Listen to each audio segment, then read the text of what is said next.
If I had not gone to Hope from 2nd to 8th grade, I do not think we would be sitting here.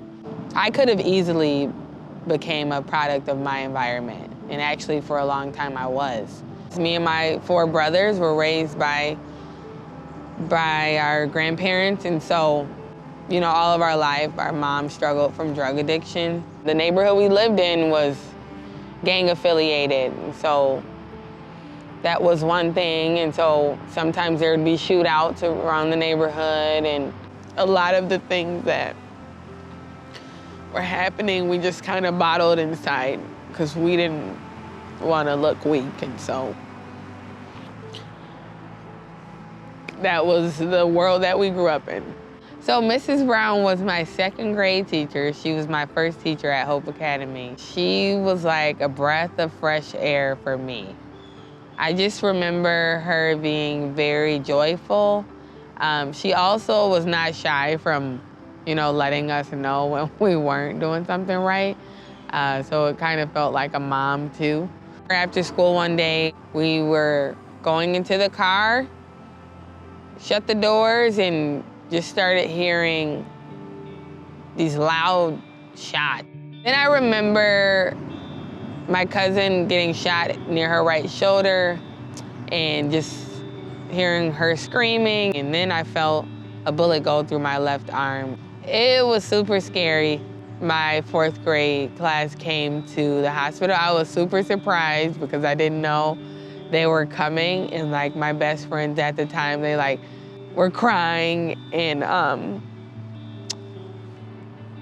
like jumped on the bed and gave me cards. Another thing that Mrs. Gregg and like Mrs. Brown did was that they didn't just only comfort me, but they also instilled things in me like confidence. Like, you are a child of God and you are loved and you are important to me and you are important to God. After leaving Hope in 8th grade and going into high school, it wasn't long after that that I just reached a very low point in my life and just walked far away from God. I just remember feeling so lost. And I got pregnant in college by my boyfriend at the time. I had my son, Levi, and I do think this was a gift from God. Like, Levi just changed my whole outlook on life. Shortly after having Levi, I was introduced to the Moms for Moms group.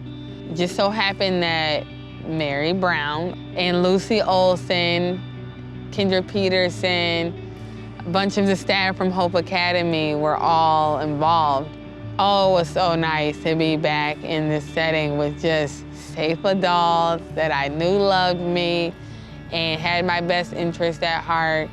So at work, I met a guy who just taught me what a real man looks like, a gentleman. And we both vowed that whatever this was going to be, that God was going to be in the center of it. And we stayed faithful to that. Shortly after, we got married, we got baptized together, got saved together, and we continued building our family together and found our church home. And all of the things that Hope Academy taught me started to come back. Yes, you can come from very rough backgrounds, but that doesn't have to define who you are or your future. Going back to those core values and those principles that were instilled at such a young age, if I had not had that, I don't think that I would have had a desire to be any different than what I knew. And so that was important.